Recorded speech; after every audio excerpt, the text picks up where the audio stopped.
The son of a slave, Carter G. Woodson was born in Virginia in 1875. He began high school at the age of 20 and then proceeded to study at Rhodes College, the University of Chicago, the Sorbonne, and Harvard University, where he earned a Ph.D. in 1912. Carter G. Woodson founded the Association for the Study of Negro Life and History in 1915 to train black historians and to collect, preserve, and publish documents on black life and black people. He also founded the Journal of Negro History in 1916, the Associated Publishers in 1922, and the Negro Bulletin in 1937. Woodson spent his life working to educate all people about the vast contributions made by black men and women throughout history, and Black History Month is his legacy. What we now call Black History Month originated in 1926, founded by Carter G. Woodson as Negro History Week. The month of February was selected in deference to Frederick Douglass and Abraham Lincoln, who were both born in that month. Other black history pioneers include Arturo Schomburg, who was a Puerto Rican historian, writer, and activist who researched and raised awareness of the historical contributions of black Latinos and black Americans. He was an important intellectual figure in the Harlem Renaissance, and over the years he collected literature, art, slave narratives, and other materials of African history, which were purchased to become the basis of the Schomburg Center for Research in Black Culture, named in his honor at the New York Public Library branch in Harlem, which is the premier repository of black history and culture in the world. Others include Dr. John Hope Franklin, who wrote the seminal work From Slavery to Freedom.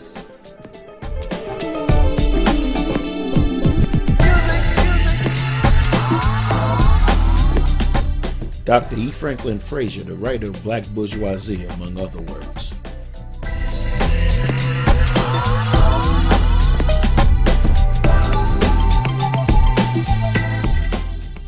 Dr. C. Eric Lincoln, a graduate of Moyne Owen College, who went on to earn a Ph.D. at Boston University, and who wrote The Black Muslims in America and the Black Church in the African American Experience.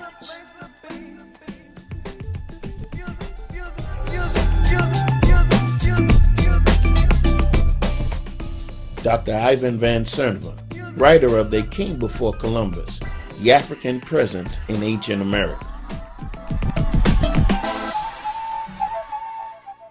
Dr. Molefe Asante, the father of Afrocentricity.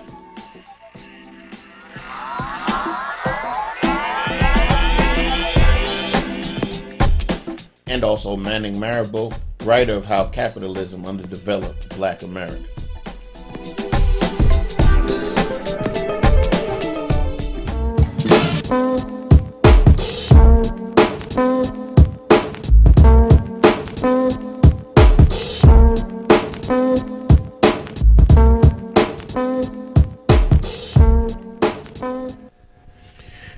Hello, this is Dr. Hutchinson, and we're back on Black Thought. I hope you enjoyed that previous video because it covered a lot of serious areas. First of all, there are many in our community who say, well, they gave us the shortest month of the year, and why does it have to be in February? And you have all of these critiques as to Black History Month, but as you have seen, Black History Month is something that was created by one of our own, Carter G. Woodson. As a matter of fact, Carter G. Woodson was the second African American to earn a Ph.D. from Harvard University. Does anybody know who the first person was? I'll give you a hint. He was involved with the NAACP. Yes, W.E.B. Du Bois. He was the first to earn a Ph.D. from Harvard. Dr. Carter G. Woodson was the second. And so he shaped this around Negro History Week in 1926. So as you can see, Black History Month is not even 100 years old. And so for many of us, Black History Month, as you heard earlier through the conversation of Professor McKINNEY, Black History Month for many of us is our entree into Black history. It is the vehicle that has helped us to dig deeper to find out our history. Now, of course, if you want to dialogue about Black History Month, the number here is 527-2414. 527-2414. Don't have a problem with interrupting me. I can pick it right back up. 527-2414. Want to talk about some of the personalities that you see in the video. Now, Professor McKINNEY made a profound statement in that we tend to, during Black History Month, roll out the Hall of Fame, as it were, of persons who have been involved in Black history, when the truth is all of us are Black history each and every day of our lives. But what I'm trying to do here is to paint some pictures and to give you some vignettes of some personalities that you may not know.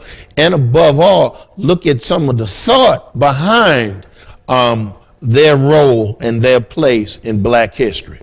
Now, I know for some of you who are of the advanced track, you looked at this past video and you realized that there was a wide gap between these historians and persons that you see listed.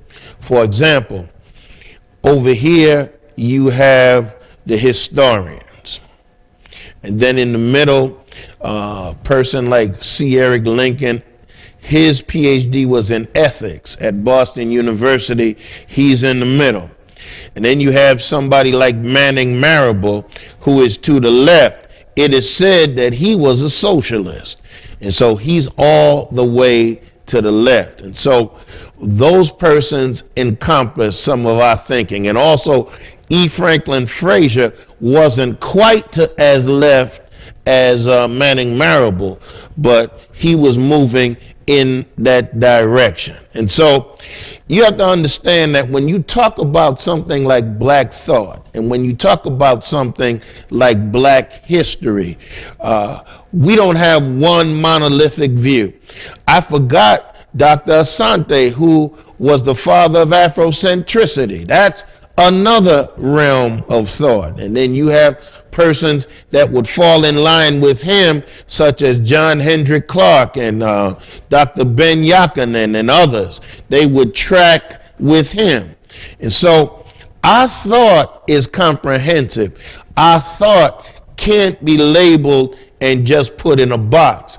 And if you notice, I didn't even put in the video some of the more popular educators and professors, such as Cornel West, such as Henry Skip Gates, and others. Didn't Michael Eric Dyson, didn't put them in the video, but they have also made contribution to the corpus of Black thought. And then there are others. I know many of you have your favorites. For some of you, all of these persons are brand new, but they all encompass Black thought. For example, Manning Marable raises the issue, how did capitalism and its development undermine and undervalue Black America? Think about it from this perspective. We labored in this country from 1619 to 1865 as free labor. Think about the infrastructure of this country. Think about some of the various structures and institutions that still stand as a result of our labor. I'll give you one quick example. We have a Black president. Where does he live for the time being? 1600 Pennsylvania Avenue, more commonly referred to as the White House. Slaves built the White House. Do you understand me now? And so when you utilize labor in this way, there is an economic benefit. Or let me fast forward to the present day so you can kind of understand some of these concepts. You have something now called the prison industrial complex. What does that mean? That means you have the prison system that is an income or an economic generator. Let me break this down into simple terms for some of you at home. Brother, when you get yourself caught up in the system, Somebody is making money off of you. When you get sent away, used to be back in the day, I'm old enough to remember that parents, Big Mama, different ones, they could send you a care package. They could get things to you. It would be going through, and then you get your staples, your basics, your undergarments, your socks, etc., etc. But all that's going by the wayside. Now, what you need is some money. And so, hate to be this base, but you go to a store, you get, I guess, what is it, $5 for $10, get your undergarments, but now you got to put money on the books, and those same things may cost $20 or $30. Where's that extra money going? Not to you. There are industries that are happening in prisons that's saving conglomerates money, but yet they're making money. And so money is made off of you. When you go out here, when you can't engage yourself in conflict resolution, when you don't know how to govern your temper, when you don't know how to handle your business, and you go out here and do something crazy, now I'm going to make some folk mad, but you'll be okay. Lawyers make money off of you. Bail bondsmen make money off of you. The system makes money off of you. And understand, I think it's like this in Tennessee. Anything you steal or anything you damage or anything of that nature that's over $500, it's a felony. So if you swipe somebody's iPhone, felony. If you swipe somebody's iPad, felony. And you're going to jail. Good morning, this is Black Thought. You're on the air. Hey, how you doing, Mr. Huss, Reverend Huss? Doing well. You probably get challenged saying this. I'm a 44-year-old young man. Yes, sir. It took me a long time to get to this point of my life. I asked God for 7 babies, and He gave me 7 babies. I got 4 daughters, 2 20, 2 19. I got 3 sons, 25, 24, and 23. All right. And I got a daughter. She a cheerleader at Manans. Let me cut this short. Yes, sir. Young guy from 17 to 20. Y'all need to wake up. Go right ahead. Wrap it up. Come on now.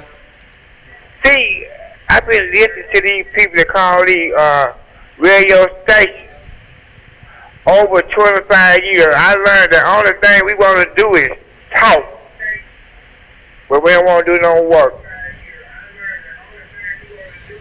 It's so sad. It gives me real kind of out of character. I call it that old dog. All right, sir. Thank you. Well, let me say this, and I appreciate you, caller. I think I know who that was. Let me say this to you. Yeah, we do a lot of talking, but we're getting ready to do some action. So be clear. This is, for many, a classroom experience, but after you leave class, you have to do something with the information. So be clear that we're not just talking to be talking. But there's something powerful in releasing the power that's in your mind. Do you understand? Let me show y'all something. You know what this is, right? This is a phone. This is an iPhone 4. This is a phone. There was a time when smartphones, phones that let you surf the internet, phones that let you check your email, phones that let you get on Facebook and waste time all day. Y'all do that. Phones that let you do all of that. There was a time that this didn't exist. Maybe 6 years ago, this did not exist. But it became a concept in somebody's mind. And from a concept, they sat down and figured out how to do it. Then they figured out how to mass produce it. Then they figured out how to price it. and they figured out how to put it in stores to get it to you. So all I'm saying is, the reason why we talk about some of these things ad infinitum, that means over and over again, is because what we're trying to do is to change our way of thinking. We have to change our way of thinking. And I hope y'all caught what Dr. McKINNEY said at the end of his conversation. He said that there has been no major movement for black folk in this country without major action. And so if you keep waiting for somebody else to do it, it won't get done. We're going to take our final break. But before we do, let me say to you that this hour of Black Thought is sponsored by the Carter Malone Group, and we thank you for your sponsorship. We're going to take a short break again. Well, let me take this call first. Good morning. This is Black Thought. You're on the air. Good morning. Good morning, sir. I'm doing great, blessed. Yes, Dr. Hutchinson, I was listening to you and you, the professor, which y'all were discussing the income of black history, and just remind is the day your celebration of Rosa Parks that she generated the passage that. Yeah, this is her 100th birthday today. I'm glad you brought that up. Hey, this is another part of our history, right? Just to remind. Yes, sir. So, and I like what you were saying, Dr. Hutchinson. We always had a creative mind. And to release the creative mind is, though, to start doing something creative for ourselves. To unlock the change of the Constitution is put our ideals to work. That's right. And do the things that God have given us. Because, I mean, like, if you read, understand, in Hebrews, though, we would his chosen people in a way. Mm-hmm. And the pyramids that were built, it was built by the hands of us. Yes, sir. And just, look at the history, that the way it prolongs now, though, is we want to, every dollar we get, we want to take it to the man. That commercial that it comes on TV about a brand new car, this right here, we want to go get it. So we never bring the ideals to ourselves and invent things that we could make a great nation of what is principle is ours in a way. And thank you for taking my call, and you have a blessed day, Dr. Hutchinson. Not a problem. Thank you. Well, this is truly unscripted TV because I'm going to wave the break away. I hope that our producer doesn't get mad at me. They know that I normally take my breaks, but this brother brought up something, and I'm sure as I start to get into it, I'm going to be waving goodbye real soon. Rosa Parks, this is her 100th birthday today. And the reason I'm bringing her up, started to say this when Professor McKINNEY was here. We in history paint this glossy picture of this woman that all she did was sit down. And we paint the picture that she didn't get up because her feet hurt. And we don't say anything else about her. But what we have to understand is Rosa Parks was a freedom fighter. Rosa Parks decided that she wasn't going to get up. Her feet didn't hurt. That's folklore. She decided she wasn't going to get up. Rosa Parks had gotten thrown off the bus, that very bus, by that same bus driver a year earlier. And so she tried to avoid the bus driver, to avoid that confrontation, but she wasn't scared. Matter of fact, It's said that when she was growing up as a child in rural Alabama and the KKK would come riding through the community, that her grandfather would sit on his front porch with his shotgun, and Rosa Parks would come out and sit next to him and wait for the KKK to show up. It's also said in other places that what attracted her to her husband Raymond Parks is that he was a black man who knew how to stand up. And she suffered economically through her life because of her stances, but she didn't change her stand. And so she was far more militant than people gave her credit for. And she was already a part of a burgeoning movement in Montgomery that was unleashed because of her stand to sit down in that bus. So understand, wasn't about her feet hurting. Understand you had others like E.D. Nixon, you had Rosa Parks. They were involved in the NAACP. They were involved in other entities that were about the betterment of black people. Understand they went through nonviolent training so they would understand how to stand and be psychologically prepared to stand. Because we've broached it in other shows on this network, but a lot of you who talk about nonviolence is for softies, no, you have to have a certain constitution to be nonviolent. And it's not just an appeasement, or it's not an appeasement, but it's something that takes fortitude and courage to do. And so what we have to understand, just as Professor McKINNEY said, that there is no forward motion without action. And so I hope that as we continue to have these type of conversations on this show, that you'll be encouraged to act and you will know that you have some worth. Good morning, this is Black Thought. You're on the air. Yes, sir. Tennessee State Alumni. How you doing, sir? Oh, I know who this is, great sir. All right, glad to hear from you. Go right ahead. Yes, sir. I passed by your church Sunday too. I came and I always pulled in your parking space back there.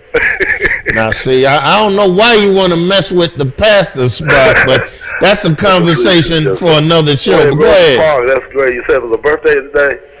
Yeah. That's amazing. That one act of defiance kicked in the whole revolution, pretty much.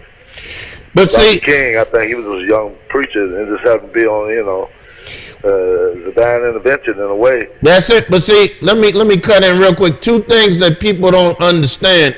There were persons who had already sat in on the bus before Rosa Parks, but because of some things in their background, the movement couldn't really get behind them the way they did her. She had a pristine background, good reputation, and so when she did it, that emboldened people to get behind her. The second thing people have to realize, that Dr. King was chosen partially because he was fairly new to Montgomery and he didn't have some of the baggage. You know how we do in our communities. We say, no, we don't want him because he likes him, and we don't want her because she likes that other one. But no, he's cool. Everybody likes him. Know, but that's the first, I agree with you. I think it's Baton Rouge, Louisiana, somewhere.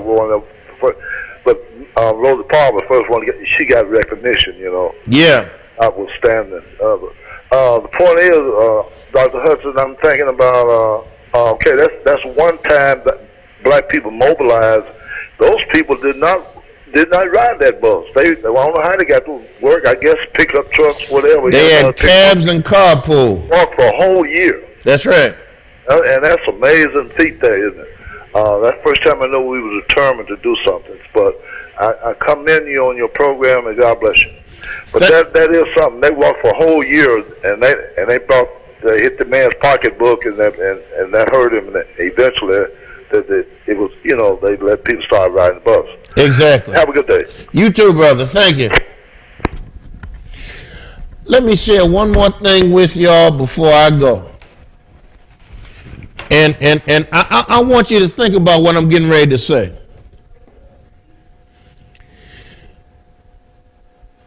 We have come as far as we have because of the shedding of blood.